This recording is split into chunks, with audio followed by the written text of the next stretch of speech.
Hello everyone, welcome to our digital library. आज हम MBMSU का जो BMS फर्स्ट ईयर का पेपर हुआ है 22 तारीख को, मौलिक सिद्धांत एवं अष्टांग हृदय, उसके पेपर को डिस्कस करेंगे। हम थोड़ा लेट हो गए हैं पर कोई बात नहीं, आप अपने MCQ यहाँ से मैच कर सकते हैं। साथ ही जितने भी एग्ज़ाम हुए हैं उनके वीडियोस मैं ऑलरेडी अपलोड कर चुकी हूँ। आप प्लेलिस्ट में जाकर सब्जेक्ट वाइज देख सकते हैं या फिर आपको ना मिले तो आप मुझे कमेंट करके बता सकते हैं। देखते हैं क्वेश्चन नंबर 1। क्वेश्चन नंबर 1 है, निम्न में से कौन सा उत्तम रोगी का लक्षण है। तो मैं आपको सबकी रेफरेंस बताती जाऊंगी, आप वहाँ बुक से खोलकर उसको कंफर्म भी कर सकते हैं। ये है पहला क्वेश्चन है, अष्टांग हृदय सूत्र स्थान फर्स्ट चैप्टर का 29 नंबर श्लोक। तो वहाँ पर उत्तम रोगी का लक्षण दिया हुआ है, आर्डी रोगी, विषक बस्यो, ज्ञाप्या, सत्वानपपि। तो ये 4 लक्षण दिए हुए हैं, तो आंसर जाएगा डी, आर्ड्य। देन क्वेश्चन नंबर 2 है, दंत पवन का निषेध है। तो श्लोक नंबर 4 है ये, मतलब चैप्टर नंबर 2 का श्लोक नंबर 4 उसमें दिया हुआ है। तो श्लोक में अजीर्ण, श्वास रोगी, तृष्णा, छर्दी ये सब आते हैं, तो ऑप्शन जाएगा डी। क्वेश्चन नंबर 3, शिशिर ऋतु में प्रधान रस है। तो ऋतुचर्या का क्वेश्चन है, शिशिर ऋतु में तिक्त रस प्रधान होता है। वर्षा, शरद, हेमंत, शिशिर, वसंत, ग्रीष्म। तो वर्षा में अम्ल, शरद में लवण, हेमंत में मधुर, शिशिर में तिक्त और वसंत में कसाय एंड ग्रीष्म में कटु रस होते हैं। ये आपको याद रखना था। आंसर जाएगा ए, तिक्त रस। अवपीड़क किस वेग रोधक रोग की चिकित्सा है। तो चैप्टर नंबर 4 का श्लोक नंबर 6 में दिया हुआ है, मूत्र वेग की चिकित्सा में हम अवपीड़क पान कराते हैं। अवपीड़क मतलब होता है भोजन के पूर्व में और उत्तर, मतलब भोजन के पच जाने पर उत्तम मात्रा में घृत का सेवन। क्वेश्चन नंबर 5 है, विष्टब्ध अजीन किस दोष के प्रकोप से होता है। तो विष्टब्ध अजीन जो है वो वात के प्रकोप से होता है। चैप्टर नंबर 8 का श्लोक नंबर 25 में दिया हुआ है ये। क्वेश्चन नंबर 6, अधोगामी विरेचक द्रव्यों में किस महाभूत की प्रधानता होती है। विरेचक मतलब क्या होगा, जो कि नीचे की ओर गमन करे। अब नीचे की ओर वह चीज गमन करेगी जो भारी होगी। तो पृथ्वी और जल महाभूत भारी होने के कारण अधोगामी में प्रधान होते हैं, और ऊर्ध्वगामी में अग्नि और वायु। ये चीज आपको ध्यान रखनी है। क्वेश्चन नंबर 7 दिया हुआ है, विवेति दुर्बलो अभीष्टम, ये ओज 6 का लक्षण है। चैप्टर नंबर 11 का श्लोक नंबर 40 में दिया हुआ है। देन साधक पित्त का लक्षण, तो ये तो आप जानते ही हैं, साधक पित्त का स्थान तो हृदय होता है। इनमें से कौन सा दोषों के कोष्ठ से शाखा में गमन का कारण है। तो व्यायाम, जठर अग्नि का तीक्ष्ण होना, अहितकर आहार विहार और शीघ्रगामी वात दोष, ये जो चारों हैं ये कोष्ठ से शाखा में दोषों का गमन कराते हैं। तो यहाँ ऑप्शन मैच करेगा, ऑप्शन नंबर डी, व्यायाम। इनमें से कौन शरीर के त्रिविध उपस्तंभ नहीं है। तो आहार, निद्रा और ब्रह्मचर्य, ये हम जनरली पढ़ते हैं उपस्तंभ, विहार नहीं आएगा। और एक बात आपको पीजी पर्पज से ध्यान रखनी है कि ब्रह्मचर्य जो है वो अष्टांग हृदय अष्टांग संग्रह ने माने। यहाँ पे ब्रह्मचर्य लिखा पर कोई बात नहीं, आहार स्वप्न ब्रह्मचर्य जो है वो त्रिविध उपस्तंभ में है, विहार नहीं आता।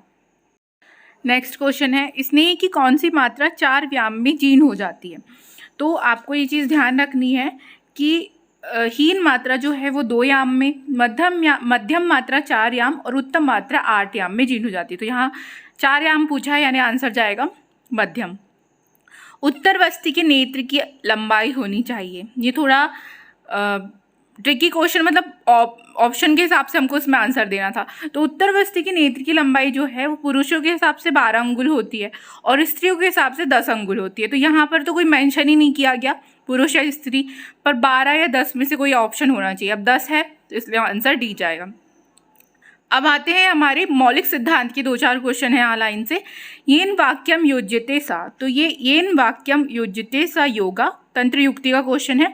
और यहाँ आपको ये बात ध्यान रखनी है कि टोटल तंत्र युक्तियाँ 36 बताई गई हैं। देन क्वेश्चन नंबर 14, प्रकृति विकृति है। तो देखिए, अव्यक्त महान अहंकार और पंच तन्मात्रा, इनको मिलाकर टोटल प्रकृतियाँ बोला जाता है। अब प्रकृति विकृति क्या है, तो जब आप अव्यक्त को हटा देंगे तो वहाँ पर प्रकृति विकृति हो जाती है, यानी टोटल होती है 7। ये चीज़ आपको अच्छे से ध्यान रखनी है। अष्ट प्रकृति में नहीं है, तो अभी मैंने नाम ली, अव्यक्त महान अहंकार होते हैं, मन नहीं होता, तो इसको ऑप्शन जाएगा डी। ताच्छल्य की संख्या है, ये भी मौलिक सिद्धांत का क्वेश्चन है। तो ताच्छल्य की टोटल संख्या होती है 17। पैतृक विसर्ग के समान चिकित्सा किसमें है। तो चैप्टर नंबर 30 में बताया गया है पैतृक विसर्ग के समान चिकित्सा हम अति दग्ध में करते हैं। अब देखिए, सम्यक दग्ध में पित्तज विद्रति के समान, तुच्छ दग्ध में उष्ण चिकित्सा करते हैं और दुर्दग्ध में क्रमशः शीत और उष्ण उपचार करते हैं। तो ये चारों पॉइंट आपको ध्यान रखने हैं। क्वेश्चन नंबर 18, चीन बंद कहाँ बांधा जाता है? बंद के ऊपर क्वेश्चन था, चैप्टर नंबर 29 का पर दिया हुआ है बंध। तो ये अपांग और नेत्र में बांधा जाता है चीन बंध, तो ऑप्शन जाएगा सी। नेक्स्ट क्वेश्चन है, कटु विपाक होता है, तो कटु, तिक्त और कसाय तीनों रस का विपाक कटु होता है। अर्धाश्रय की संख्या, ये भी मौलिक सिद्धांत का क्वेश्चन है, 4-5 क्वेश्चन मौलिक सिद्धांत से आते ही हैं। तो टोटल अर्थाश्रय की संख्या 21 बताई गई, तो ऑप्शन जाएगा बी। अब क्वेश्चन नंबर 2, मतलब 2 मार्क्स के क्वेश्चन देखते हैं हम। तो इसमें तो जनरली वो आपसे श्लोक एक्सपेक्ट करते हैं, यदि श्लोक नहीं आ रहा है तो भी आप हिंदी लिख सकते हैं, पर स्पेशली आपको श्लोक में ध्यान देना है। क्वेश्चन नंबर 2 है ऋतु संधि। तो ये चैप्टर नंबर 3 में 48 नंबर का श्लोक दिया हुआ है। ऋत्वोर अंतादि सप्ताह ऋतु संधि रीति स्मृता वाला श्लोक है। मतलब पहली ऋतु का अंतिम सप्ताह और आने वाली ऋतु का प्रथम सप्ताह के बीच में जो दिन होते हैं उसको हम ऋतु संधि कहते हैं। तो आप यहाँ से इसका आंसर अच्छे से देख सकते हैं। क्वेश्चन नंबर 2 है अलसक की परिभाषा। तो अष्टांग हृदय सूत्र स्थान 8th चैप्टर में 6वें नंबर का श्लोक दिया हुआ है, प्रायति ना ऊर्ध्वम ना अधो। मतलब आहार खाने के बाद वो पेट में आलसी के समान पड़ा हुआ होता है, ना ऊर्ध्व गति करता है ना अधो, तो उसको अलसक बोलते हैं। ये आप डिटेलिंग देख सकते हैं, चैप्टर नंबर 8 में 6th नंबर का श्लोक है। देन उत्तम परिचारक के लक्षण। तो अनुरक्तः सुचिर दक्षो बुद्धिमान परिचारका, यानी 4 लक्षण वहाँ पर बताए गए हैं चैप्टर नंबर 1 में 28 नंबर के श्लोक में, तो आप वहाँ से देख सकते हैं। क्वेश्चन नंबर 4 दिया हुआ है शास्त्र के लक्षण। तो देखिए, शास्त्र के लक्षण जो है ये मौलिक सिद्धांत का क्वेश्चन है। तो यहाँ पर एक श्लोक आता है, प्रवर्तिर्वा निवृत्तिर्वा नित्येन कृतकेन पुंसाम येन उपदिश्यते तक्षा शास्त्र अभिधीयते। मतलब मनुष्यों को विविध कार्यों की प्रवृत्ति हेतु आदेशित करना और किन्हीं कार्यों को करने से निषेध करना जिसके द्वारा उपदेशित किया जाता है वह शास्त्र कहलाता है। अथवा धर्म अधर्म, सत्य असत्य अथवा शुभ अशुभ कार्यों में प्रवृत्ति निवृत्ति का आदेश शास्त्र देता है। तो ये यदि आप थोड़ा सा भी कॉमन सेंस लगा के लिखेंगे तो ये क्वेश्चन हो जाता बिना पढ़े भी। नेक्स्ट आता है पुराण ग्रंथ के गुण। तो ये दिया हुआ है आपका जो अन्य द्रव्य वाला चैप्टर है उसमें चैप्टर नंबर 5 का श्लोक नंबर 40 में दिया हुआ है। मद, अपस्मार, मूर्छा, इन सब में हम पुराण घृत का यूज़ करते हैं, तो आप वहाँ से डिटेलिंग पढ़ सकते हैं।